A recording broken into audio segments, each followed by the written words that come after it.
You know, every time you open your mouth, all I hear is an addict talking. All the excuses about what made you use the drugs and how it drove you to cheat on your wife, blah, blah, blah. Excuses, Lucky. You really think that if you can blame everything on Elizabeth and Patrick Drake, it'll justify all your excuses? You never saw them together. Again, excuses to start using again. You know what? I was high when I cheated on my wife. What's your excuse? Don't use Emily to change the subject. Well, the subject is drug addiction, not that you know jack about what it's like to kick this thing. You're exactly right. I don't know anything about it. And I'm not judging you. All I'm saying is that you need to be around other people who understand this thing. Because they can help. Okay, I'll tell you what. If you can't or won't go to rehab, you tell me what your other options are. Meetings.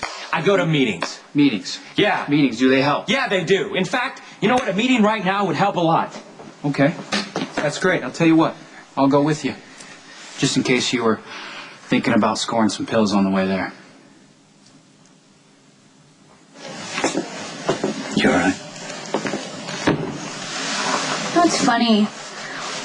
I probably never would have met April if she didn't come into our hospital. But she did. And we kind of became friends. With everything that's happened, I'm grateful for that. And what you did for her was so amazing, Sonny. You made her feel worthwhile.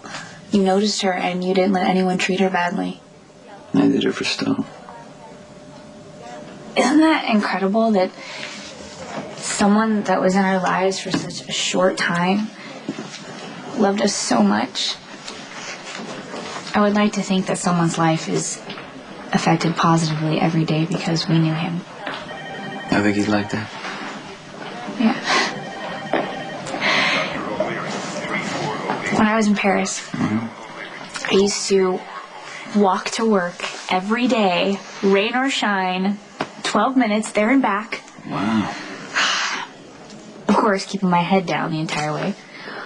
And it was a few years ago, I think it was right before Christmas, I was walking by and there was a woman taking a collection for a charity. And I don't know, something just in her eyes made me stop.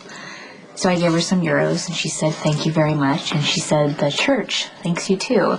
And she pointed to this cathedral. And I looked up. And it was honestly the most amazing building I'd ever seen. It was so beautiful and ornate. And for whatever reason, I decided to walk in. And I just kind of let my mind go quiet for a second.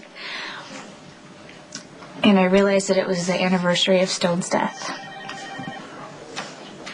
So I sat there for a while and I could honestly feel him there with me. So, whenever I start to feel sorry for myself, I just remember that day and what if I wouldn't have walked into that church, and that life has so many good things, there's so many surprises for us, you know, if we just lift our heads up and notice it. Hey, you know what? You have every right to feel sad. I mean, you're fighting this damn disease every day of your life. Right, but I had a chance that Stone or April did not have. I have no right to feel sorry for myself.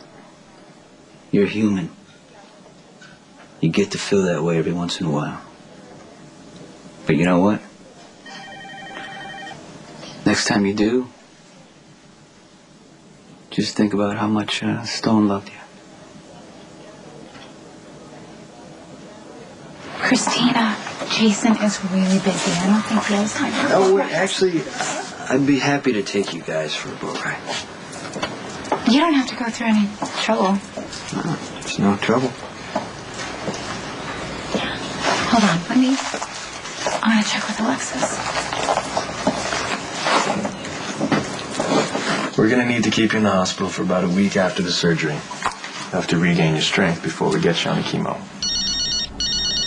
Excuse me one second. Hello? Hi, how's it going?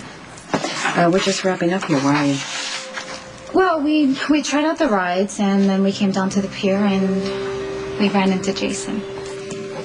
Jason? Yeah, and Christina wants Jason to take us on a boat ride, and she kind of sold herself on the idea. Could I talk to Jason, please? Yeah, sure.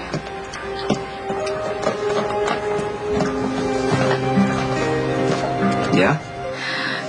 Hi. Listen, I don't want to disappoint Christina because she has a lot going on right now. So I just would really appreciate it if you could give me your assurance that the boat you're going to ride in is not wired to explode, or there isn't some madman waiting for you with a high-powered rifle to shoot you in the back when you get out of the water. You have my word. Take good care of my daughters.